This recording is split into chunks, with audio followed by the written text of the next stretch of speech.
Ain't gonna hurt nobody. I wish I knew how to sing. Ain't no hurt nobody. I don't know. Seems like you got a little talent there, a little something. You know, I can lip sing just a little bit. You know what I'm saying? You see me on the stage soon do a lip sing and just don't boo me. But it probably would be wise to hold on to your day job at the same time. I'm just saying, And I respect it, 'cause that's why I'm doing this instead of singing. I'll judge others. Basically, give us a brief summary of how was life growing up in New York.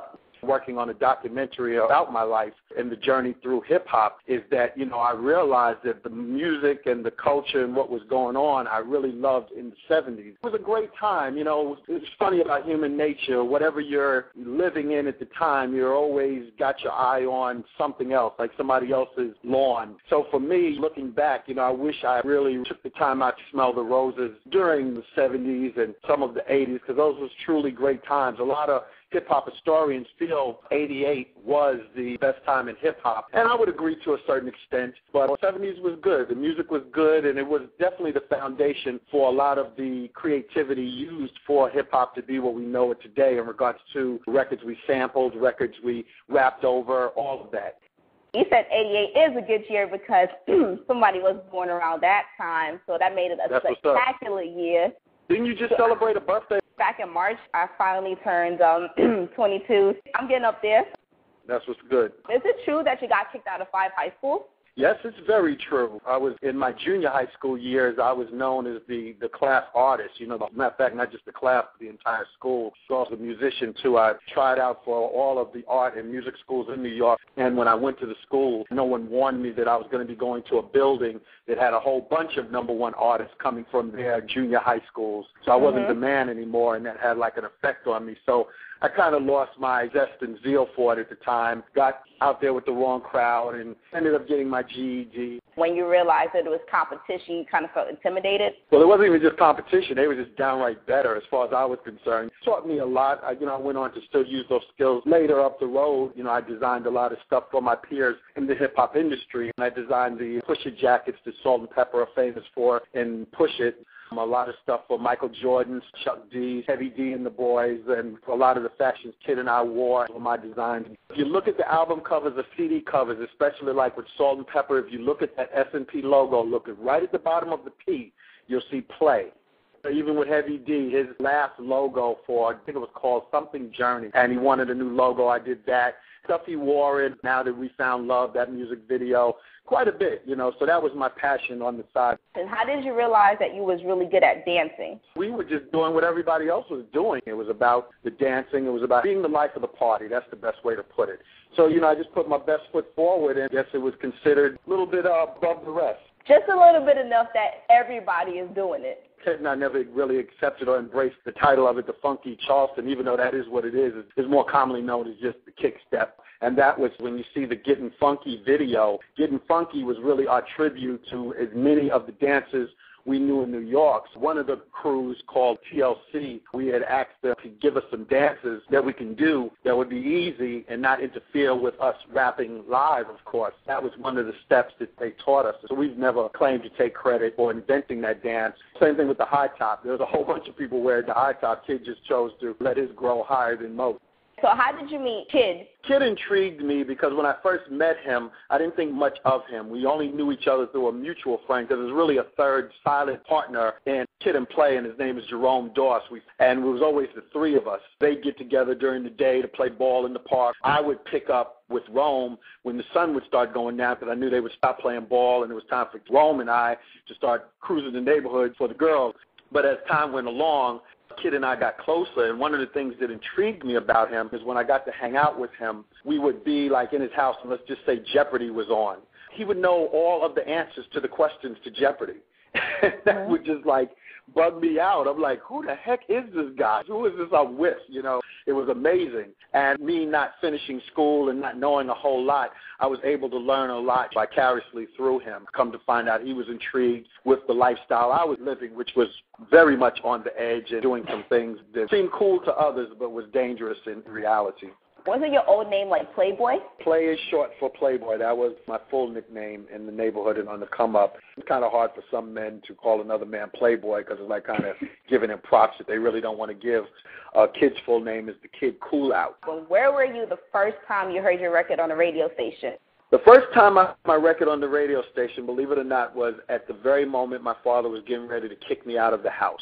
He was pretty much fed up with me not having a job, getting kicked out of schools, things he was finding in my room that was just dangerous. And he was sitting me down in our living room, and he was getting ready to kick me out of the house. And right when he was getting ready to give the final blow of the sentence, all of a sudden, like low in volume, I'm hearing, a record Kid and I were working on with Herbie. So I thought maybe I had left a cassette tape in there with our demo, and through my peripheral vision, I'm looking at the cassette deck and seeing that there's no tape in the deck at all, and I'm noticing that the radio is playing. And I just interrupted my father in all this excitement. And I'm like, that's my record. It's on the radio. I think Kid and I were both trying to reach each other because I think he was caught in traffic listening to it on the radio, and it held up me getting kicked out. And at the same time, this was the first time my record was being played on the radio.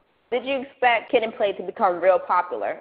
No, not at all. I mean, my only goal was to at least have a 12-inch single because that was all I needed to get all the girls I wanted to get. My intentions was purely unpure. It was a manipulation tool. It was just something I needed to be up to no good. Is it true that the original Rose was not for you guys? It was actually meant for DJ Jazzy Jeff and Will Smith? No, when it was originally made with Groove Be Chill in mind, when they were approached, Hudlin Brothers brought it to New Line Cinema, them thinking, dollars and cents, a group that was, pretty much reigning the charts at the time as far as popularity. And the image they wanted to support was for Will and Jeff. But what happened was there was a legal issue taking place at the time where Will and Jeff had made this record called Nightmare on My Street, which was like some kind of connection with Nightmare on Elm Street, which was from New Line Cinemas. And they were suing Will and Jeff at the time. And Will and them thought it was an insult, so they turned it down. But Reggie Hudlin and Warrington Hudlin, the producers and directors, wanted KidNPlay from the get-go because every time we would run into them at industry parties, they would always very hypely talk about, we're almost there, we almost got a deal, we ain't going to forget y'all, we want y'all to do the part. And my attitude at the time was like, yeah, sure, right, whatever. So you were more hesitant in the beginning to do the movie? I wasn't hesitant. I was downright against it. I was outvoted. We always had an agreement that majority rules, and Kid and Herbie outvoted me on it, so that's why I ended up doing it. Thanks to you being outvoted, House Party 1 grossed at $26 million. Oh, it's way past that now. And the same kind of stats with the other ones, too. Talk about your relationship with NWA, because I heard that the relationship between KidNPlay and the NWA is a very interesting one. That was the first tour that NWA ever did was with us, Public Enemy. And the interesting thing is that I heard their records when they first came out. I remember us being in L.A., one of our street friends and people out in L.A. was like, yo, check out this group that's bumping right now out here, and they played the record, and I was like, I can curse like the best of them. Even that made me blush, made me like, yo, this is crazy, this is sick, literally. And then next thing you know, we had just finished our umpteenth tour with Public Enemy, and there was already talks about what the next lineup was going to be, and when they told me NWA, I was like, absolutely not. Powers that be kept bugging me about it, and I gave them a challenge. I said, if you succeed in this challenge, I'll do this tour, thinking that I had the deck stacked and they would never be successful in this challenge I gave them, but I was wrong, and they won. We ended up doing the tour. One of the reasons politically and business-wise that had to be was because a lot of the insurance or the buildings and the promoters couldn't get the insurance with a group like that on tour.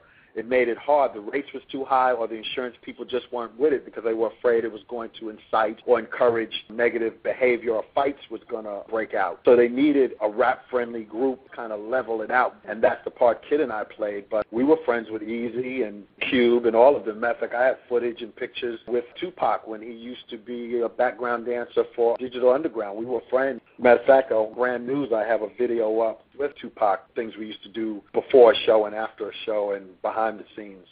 Supposedly, I heard that you was related to Tupac. Is that true? No, just friends. He was always an interesting guy in a very positive, good way. He always had the itch to be a rapper. He always wanted to rap. I can remember so many times where the big thing about going on tour was going to the after parties, and I would go, of course, looking for the girls, and that's all I wanted to do. But when you would go to those after parties in the clubs, they would try and get the stars of the tour to come in the DJ booth and say a few words or rap, and I was never interested because I already rapped all night during our show, and Tupac would be like right there by my side, and when they would say, well, play, come up on the mic or whatever, I go, no. Tupac would get mad. He's like, yo, man, get on the mic, get on the mic. I said, I don't want to rap. He said, well, just go up there and get on the mic and just say one or two words and just pass the mic to me so I can rap, that kind of stuff like that. So he always was very true and passionate about his talent and his craft. The beginning clips of Funhouse, where it's featuring Martin Lawrence and Tommy Davidson, it depicted that you was contemplating jumping from a window. Were you really thinking about ending your life? Well, interestingly enough, that, if anything, was like a foreshadowing because there was a time in my life after that I was contemplating suicide. But that particular video, I directed that video. There was a few videos that I was very heavily involved in the concept but didn't have the heart or the courage to actually direct them or take a stand in wanting to direct, but I was involved in the concept. That one, I played a major role in regards to like a co-directing as well as the concept. And that was basically inspired by Steve Brody and the Brooklyn Bridge story, who jumped off the Brooklyn Bridge, and coming from a very spiritual and Christian background, knowing the whole fight between good and evil. It was just something that I came up with, and the record company loved it, and the production company loved it, and good friends Martin and Tommy, and it was a good way to involve them in it. Considering that your movies making millions, you have platinum albums, you're getting all the girls, you're being recognized, you guys make a mark. Like, I wouldn't think that suicide would be thought.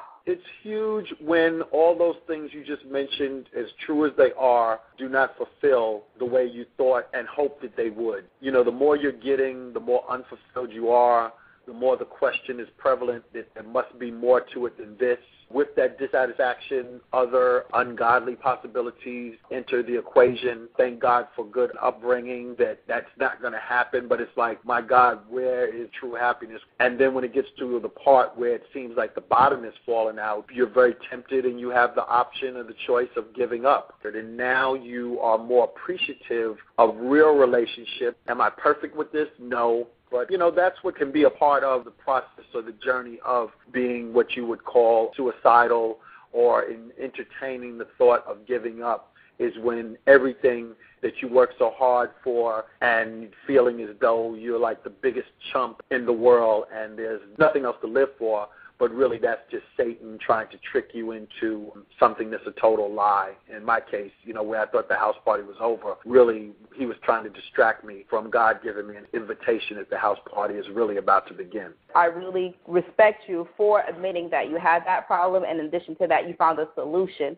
Because if you were to succumb to it, it'd be one of the greatest tragedies in the world, as somebody that had a problem and didn't deal with it. One editing thing in that is, if you'd be so kind to remove a lot of those yous, because I can take no credit for it. I thank God for a very diligent praying grandmother, mother, father, and those prayers prevailed to get my attention for me to be saved. So believe me, I can take no credit for, and I was trying to work up the courage for like 3 days to pull the trigger to a 38 snub-nose revolver. But thank God I was a punk by some people's description and couldn't pull it. And I think in addition to that, I commend you for you accepting their help. Amen. How do you want us to remember your legacy?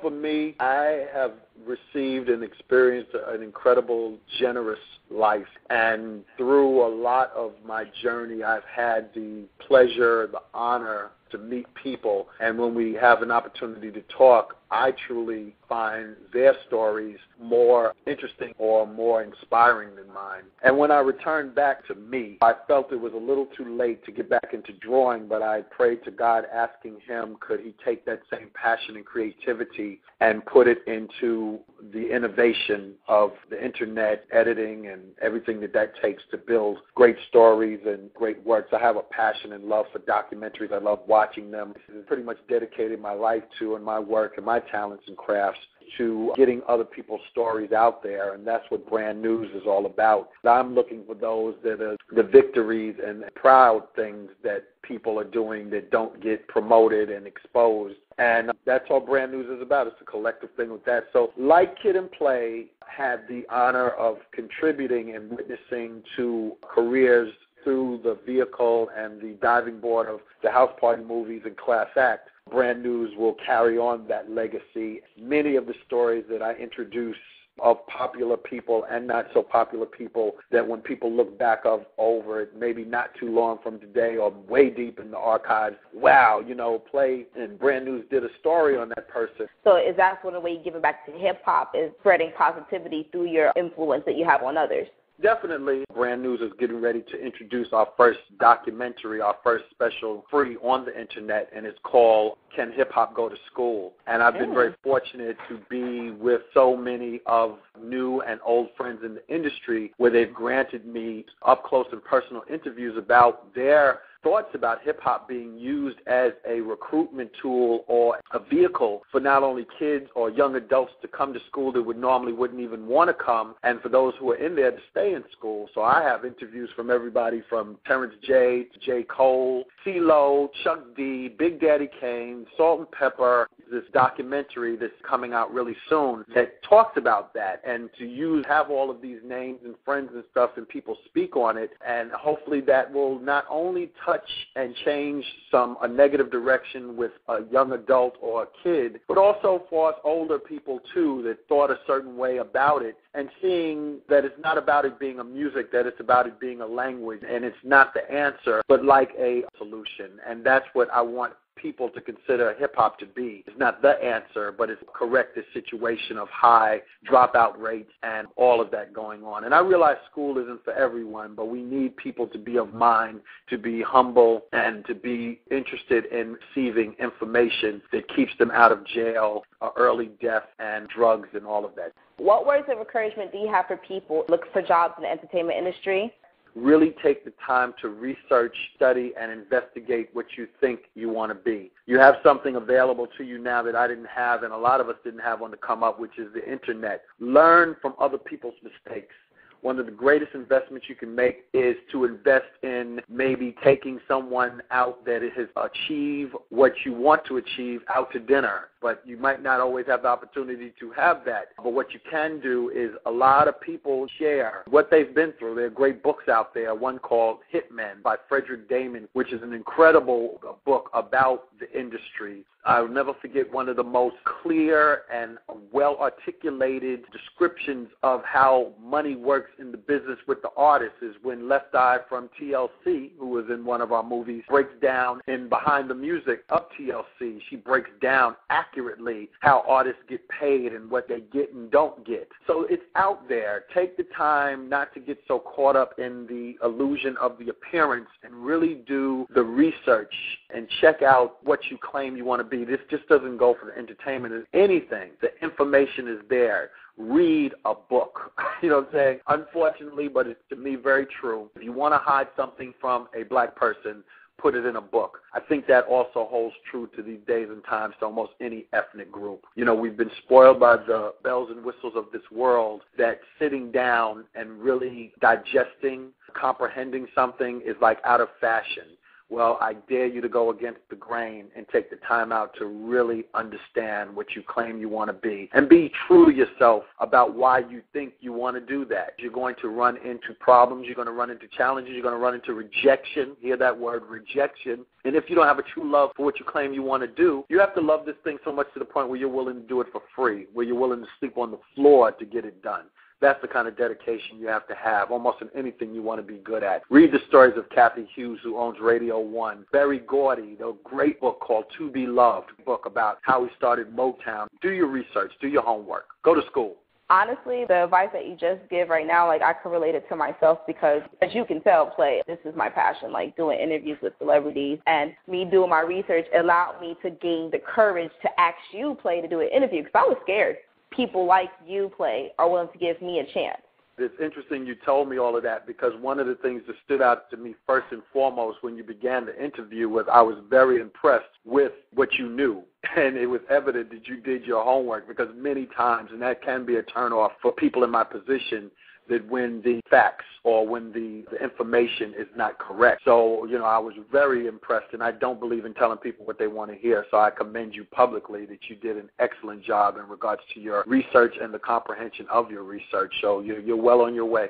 Thank you. I'm going to open the lines up. Do you have any questions for Play? Yes, I want to first say thank you for taking time out with us, Professor. And my question is, I am in the process of step out on faith and do something that has never been done before on Facebook and do a Facebook Blog Talk revival. I want to call the men of God to come together where the men bring their young boys to holiness. Do you have any suggestions about doing this? Because I have no idea how can I get this started.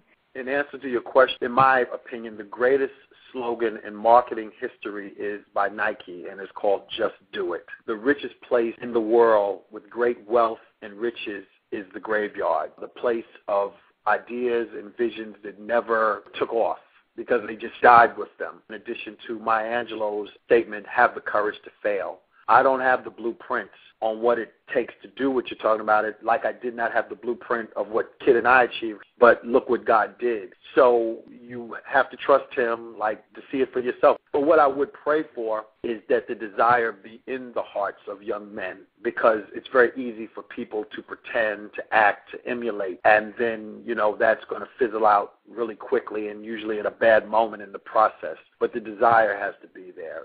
And whatever you do, don't look for perfection, because that's just something we won't have. When we're weak, that's when he's strong. Thank you for your question, and thank you so very much for your kind, encouraging words and for your question.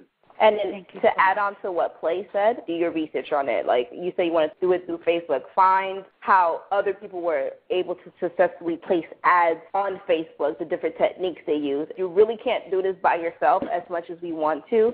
Find those dedicated men and women that are willing to help execute it, and just believe in what you do. So that's probably our advice to give to you as well. Thank you so much. All right, you have a blessed evening. We have another caller. Do you have any questions or comments for Play? First, I want to say hello to the host, and I want to say hello to Play. Thank you for your positive energy, and thank you for just encouraging and really educating our young people. Thank you. Thank you. I love you. Love you too. God bless.